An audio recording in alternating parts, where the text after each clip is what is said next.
Here's a crash course on project management. After watching this video, the things I hope you glean are: what is Agile? That is probably one of the most important questions in tech project management at the moment.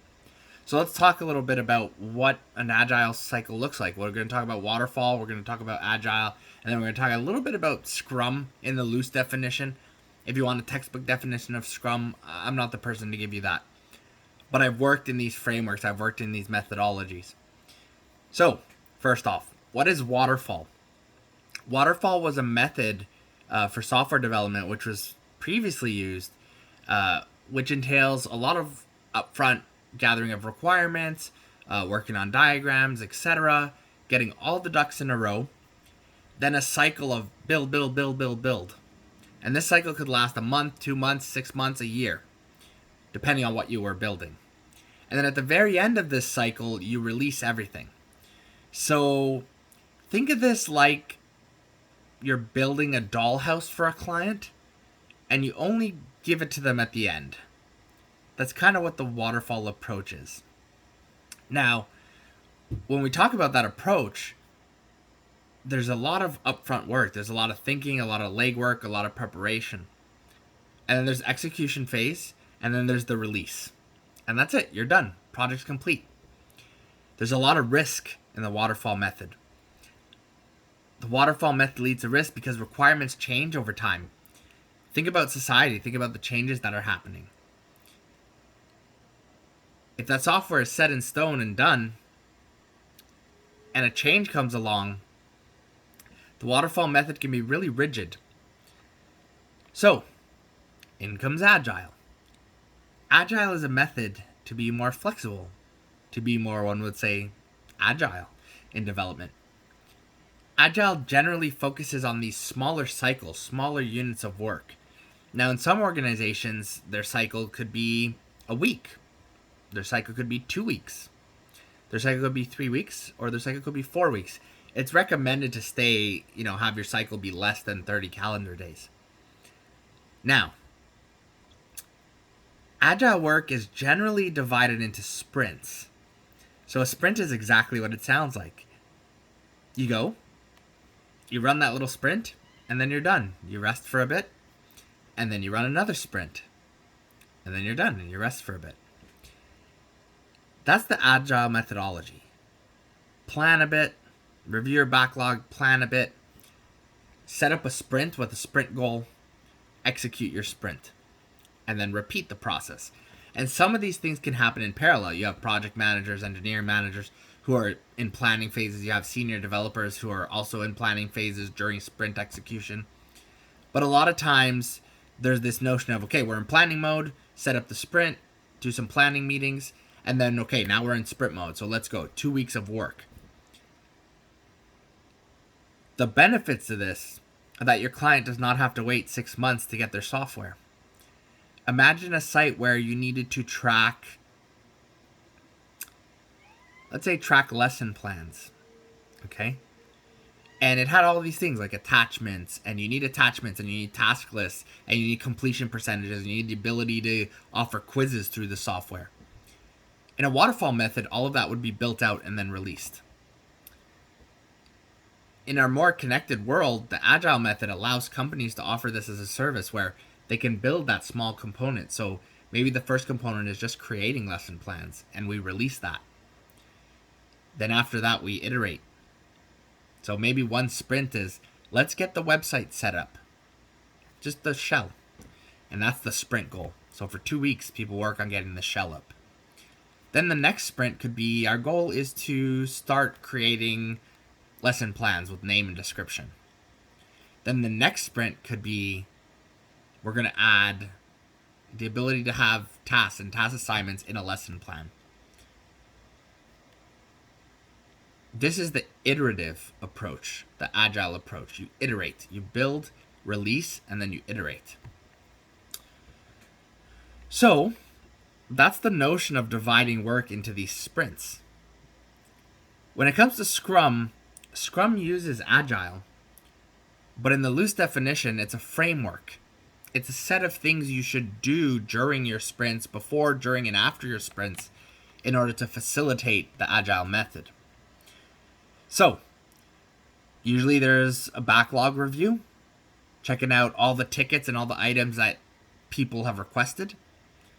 Then there's some sprint planning, which is what tickets are we gonna get into this next upcoming sprint? What do we want to work on? Then there's like sprint kickoff, which could be, hey, here's our sprint, here's the goals, here's the tickets we're putting in. Does anyone have concerns, etc., etc. Then after that, there's sprint execution. The sprint actually happens. Developers are coding, project managers are working. There's QA testing. There's various testing being done. This is the creation phase. During this phase, there are usually daily stand-up meetings. And what these are is maybe 10-minute meetings, 15-minute meetings, depends on your team size. But a daily stand-up update could look like this. I worked on ticket 1422, not having any issues. 1525, I'm getting blocked a little bit. I tried to talk to this other team, but it seems the data we're getting in is not accurate enough for our needs. I'm going to have a chat with them afterwards. That's my update. And everyone goes through and does that. It's a way to give a progress update. It's a way for everybody to be on the same page. And these are your daily stand-up or Scrum meetings. They tend to be quick touches on progress. And the sprint just keeps happening. And during the sprint, developers create. Some stuff goes into testing. And then it's released to the production systems, to the live systems. And customers have access to it right away. Instead of waiting 6 months, in 2 weeks, they have a little bit more value added to the product. When the sprint is done, there's usually a sprint review meeting. This sprint review meeting could be something like looking at data metrics, what was the cycle time, how long did it take devs to complete tickets, discussing the sprint in general and just reviewing it. And then there's a retrospective. Retrospectives, some people use an IDS framework. Identify, discuss, solve. But it's basically a way to say, hey, what went well this sprint? What should we continue doing? What is going well?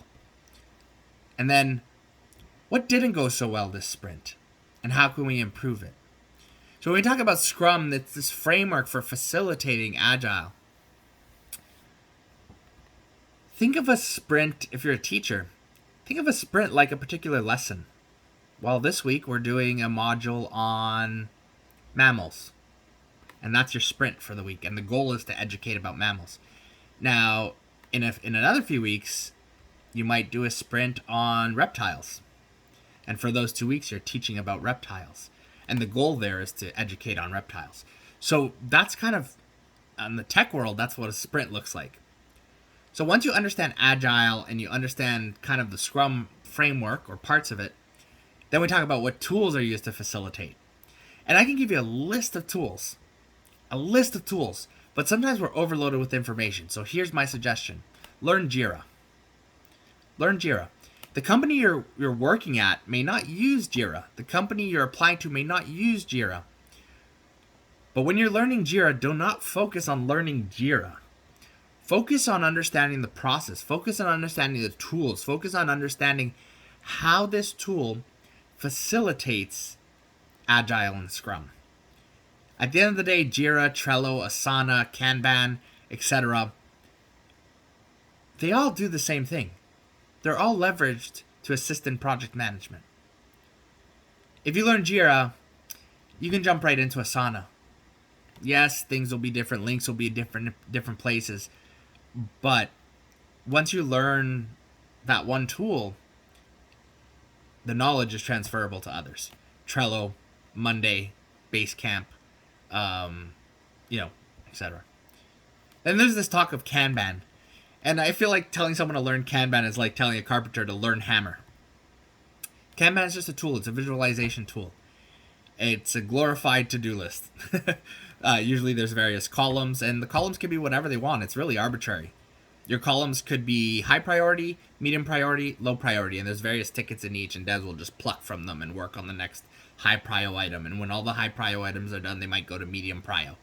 You can also organize a Kanban board like must do, should do, may do, won't do. And you can organize your tickets there. So if you want to look at particular tools to learn, Trello is very simple. Trello is a very simple Kanban board, and I suggest using it to manage a little bit of your life, and that will give you experience in the tool. When you want to get more advanced, Jira is this more ticket system where tickets are created and workflows can be assigned, and tickets have different statuses and due dates and estimates. It's more robust.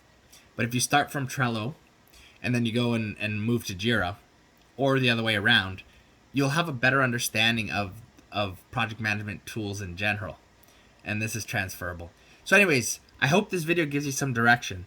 I hope it gives you a place to start when it comes to trying to break into tech, from a project management perspective or from a developer perspective. Understanding this methodology can be important, and understanding these tools will help you. In a lot of developer posts, they say, Jira experience is an asset, or ticket system experience is an asset. So anyways, hope this helped. If you have any questions about this video, leave a comment down below. I don't care about your likes. I don't care about your reactions. They mean very little to me. I want to engage. I want to assist. So leave a question below. Leave a comment below. If you need resources on specific things, Google exists, but asking a question can be very valuable when you have a resource in front of you. Anyways, hope that helps.